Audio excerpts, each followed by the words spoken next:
कुरुक्षेत्र के युद्ध क्षेत्र को विशाल सेनाओं के आवागमन की सुविधा के लिए तैयार किया जा रहा था। उन्होंने हाथियों का इस्तेमाल पेड़ों को उखाड़ने और जमीन साफ करने के लिए किया। ऐसे ही एक पेड़ पर एक गौरैया अपने 4 बच्चों के साथ रहती थी। जब उस पेड़ को उखाड़ा जा रहा था तो उसका घोंसला जमीन पर गिर गया, लेकिन चमत्कारी रूप से उसकी संतानें अनहोनी से बच गईं। लेकिन वो अभी बहुत छोटे होने के कारण उड़ने में असमर्थ थे। कमजोर और भयभीत गौरैया मदद के लिए इधर उधर देखती रही। तभी उसने कृष्ण को अर्जुन के साथ वहां आते देखा। वे युद्ध के मैदान की जांच करने और युद्ध की शुरुआत से पहले जीतने की रणनीति तैयार करने के लिए वहां गए थे। उसने कृष्ण के रथ तक पहुंचने के लिए अपने छोटे पंख फड़फड़ाए और किसी प्रकार श्री कृष्ण के पास पहुंची। हे कृष्ण, कृपया मेरे बच्चों को बचाएं, क्योंकि लड़ाई शुरू होने पर कल उन्हें कुचल दिया जाएगा। सर्वव्यापी भगवान बोले, मैं तुम्हारी बात सुन रहा हूँ, लेकिन मैं प्रकृति के कानून में हस्तक्षेप नहीं कर सकता। गौरैया ने कहा, हे भगवान, मैं जानती हूँ कि आप मेरे उद्धार करता हैं। मैं अपने बच्चों के भाग्य को आपके हाथ में सौंपती हूँ।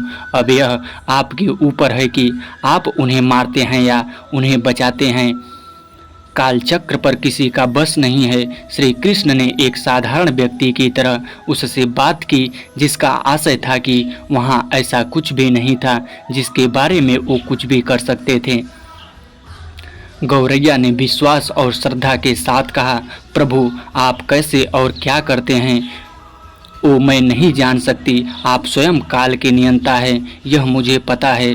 मैं सारी स्थिति एवं परिस्थिति एवं स्वयं को परिवार सहित आपको समर्पण करती हूँ। भगवान बोले, अपने घोंसले में 3 सप्ताह के लिए भोजन का संग्रह करो। गौरैया और श्री कृष्ण के संवाद से अनभिज्ञ अर्जुन गौरैया को दूर भगाने की कोशिश करते हैं। गौरैया ने अपने पंखों को कुछ मिनटों के लिए फुलाया और फिर अपने घोंसले में वापस चली गई। 2 दिन बाद शंख के उद्घोष से युद्ध शुरू होने की घोषणा की गई। कृष्ण ने अर्जुन से कहा कि अपने धनुष और बाण मुझे दो। अर्जुन चौंका, क्योंकि कृष्ण ने युद्ध में कोई भी हथियार नहीं उठाने की शपथ ली थी। इसके अतिरिक्त अर्जुन का मानना था कि वह ही सबसे अच्छा धनुर्धर है। मुझे आज्ञा दे भगवान, अर्जुन ने दृढ़ विश्वास के साथ कहा। मेरे तीरों के लिए कुछ भी अभेद्य नहीं है। चुपचाप अर्जुन से धनुष लेकर कृष्ण ने एक हाथी को निशाना बनाया, लेकिन हाथी को मार के नीचे गिराने के बजाय तीर हाथी के गले की घंटी में जा टकराया और एक चिंगारी सी उड़ गई। अर्जुन ये देखकर अपनी हंसी नहीं रोक पाए कि कृष्ण एक आसान सा निशाना चूक गए। क्या मैं प्रयास करूं? उसने स्वयं को प्रस्तुत किया। उसकी प्रतिक्रिया को नज़रअंदाज करते हुए कृष्ण ने उन्हें धनुष वापस दिया और कहा कि कोई और कार्रवाई आवश्यक नहीं है। लेकिन केशव, आपने हाथी को क्यों तीर मारा? अर्जुन ने पूछा। क्योंकि इस हाथी ने उस गौरैया के आश्रय उसके घोंसले को, जो कि एक पेड़ पर था, उसको गिरा दिया था। कौन सी गौरैया? अर्जुन ने पूछा। इसके अतिरिक्त हाथी तो अभी स्वस्थ और जीवित है, केवल घंटी ही टूट कर गिरी है। अर्जुन के सवालों को खारिज करते हुए कृष्ण ने उसे शंख फूंकने का निर्देश दिया। युद्ध शुरू हुआ। अगले 18 दिनों में कई जानें चली गई। अंत में पांडवों की जीत हुई। एक बार फिर कृष्ण अर्जुन को अपने साथ सुदूर क्षेत्र में भ्रमण करने के लिए ले गए।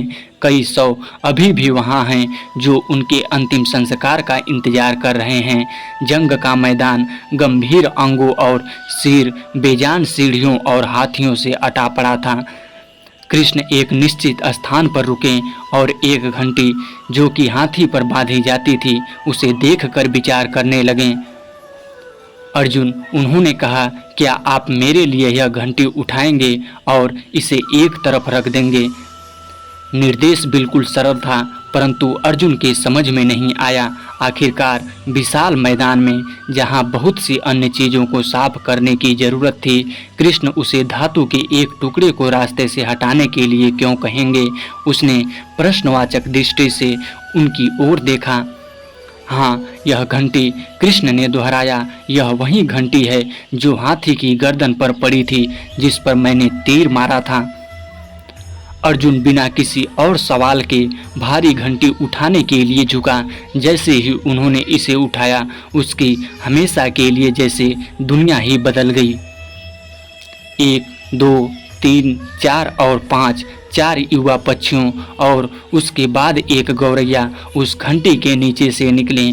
बाहर निकल के माँ और छोटे पक्षी कृष्ण के इर्द गिर्द मंडराने लगे एवं बड़े आनंद से उनकी परिक्रमा करने लगे।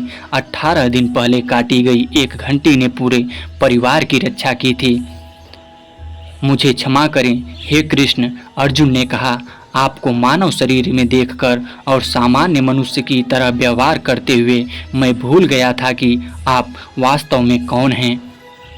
आइए हम भी तब तक इस घंटी के नीचे विश्राम करें जब तक ये हमारे लिए ना उठाई जाए।